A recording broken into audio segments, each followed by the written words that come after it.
Well, hello, garden lovers. I am back from Chelsea Flower Show, where I've been all week. Fantastic week, got to say, brilliant week, but need to decompress now. It's full on that week, and my own garden is the perfect place to do it. I've got to say, really nice to be back and to see the progress here. And you know, in a week, everything changes in a garden at this time of year. It's great. So I'm going to have it's going to be a bit of a rambly one. I've got a feeling I'm going to ramble on and on and on. So get yourselves a cup of tea, sit down, or switch off, whatever you want to do. But there's quite a lot to catch up on. I'm not going to do anything practical today. I'm just going to look at a few details, see the boys' progress, which has been fantastic, look at a couple of plants, talk a bit of design, and just generally ramble about my garden. So behind me is the woodland area, and the guys have got rid of, there was a very strong railway sleeper line along here. So the railway sleepers are now stacked elsewhere. We'll use them somewhere else in the garden.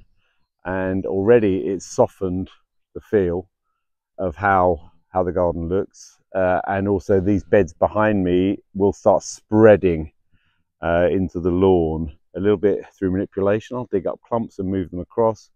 I'll also change the mowing regime a little bit. I have been out on the mower. Yesterday I got on the mower and just started feeling my way around the garden, really. Sort of painting with a lawnmower. Never done that before, and just getting an idea of how it might work. We're leaving the grass really long in areas and just mowing some paths through it laterally across the garden with the whole design, working with the hills. That will change over time, but there's a lot of wildflowers in the areas behind me.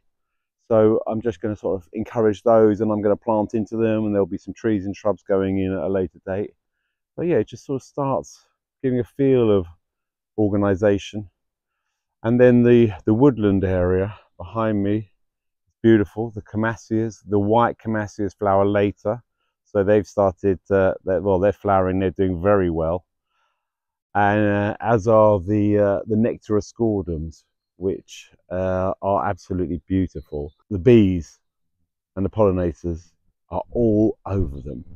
And I've planted them before, and they tend to like pretty dry soil. But here we've got this wet soil right on the edge of the woodland, and they seem to be loving it. There's big clumps of them. They're really healthy. So that's fantastic. And another very exciting development in the woodland is some of the orchids have started flowering. Some of the wild orchids. This is the common spotted orchid, and they're just starting to come up. There you go. Look at that. They got spots on their leaves, and there's a lot of them throughout this woodland, which is great, and they're just getting going.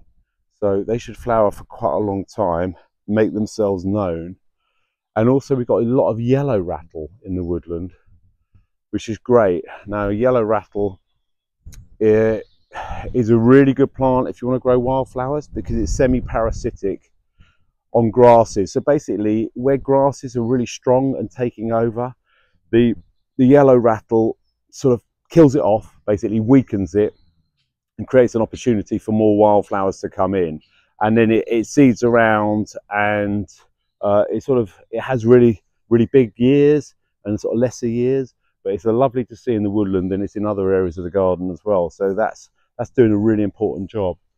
So thanks, Charlie, for sowing all of that in the past, because that is coming up really nicely. And now I'm going to move over to the landscaping area, where Craig and Justin have done a fabulous job over the week. Got to say, kept sending me photos, kept sending me videos, updates. Really nice to see. And the path has come together beautifully. It really is. I'm so pleased with it. You can see it from the drone. See how all these areas are working together, and how the light with the the shadow from the witch hazel. It really works brilliantly, I've got to say. The tones of the pavers work really well with the stone. The detail of the stone is brilliant. I'm going to get into a little bit of detail about the stone and about the design. I drew it up for them, measured it all out. It was quite precise, working on a sort of grid system, grid pattern, left them with those drawings, and they've executed them perfectly. So let's have a look at this path in a little bit more detail about the construction and the design. I absolutely love it, I've got to say. I mean, I'm not lying down on it because I love it so much and I don't want to just walk across it. I'm also lying down because otherwise the shot doesn't really work, because I'm up there and the path's down here, and I want to talk about it in detail because there is a lot of detail to talk about. So this is sort of an item for the path nerds out there, but also people into construction and everything as well. So the layout, all the lines on these paver areas, they all line up all the way through the garden. So they give it sort of strong geometry and connect it with the larger pads at each end.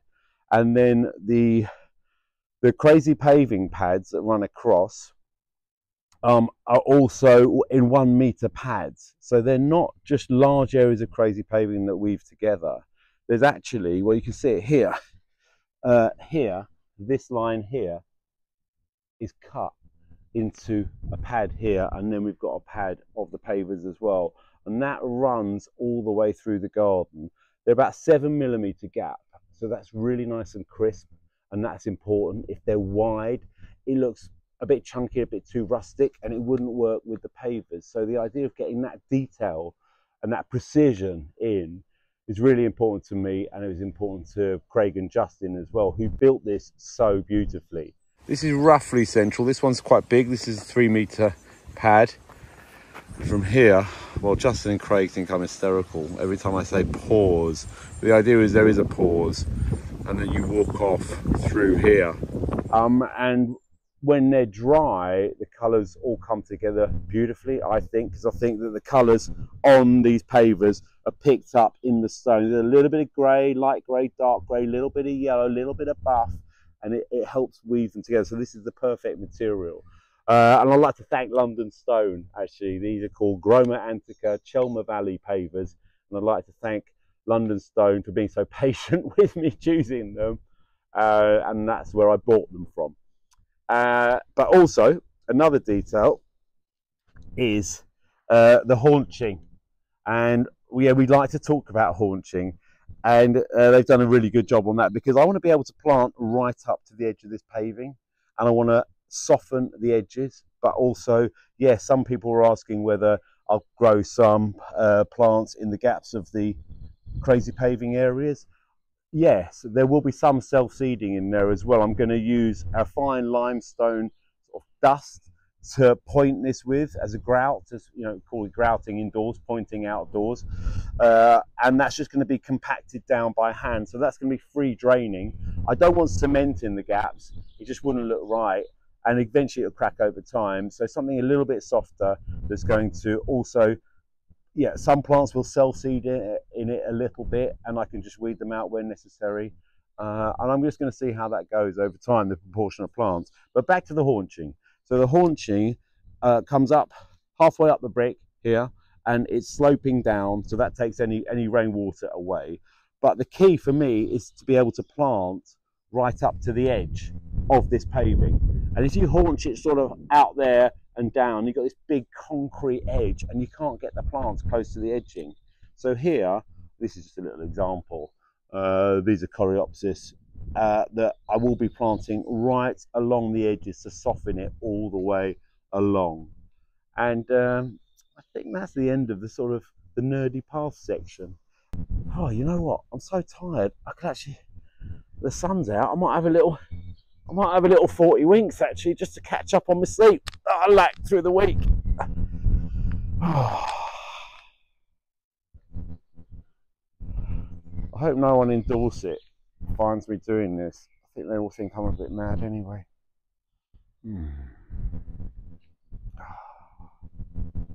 Beautiful.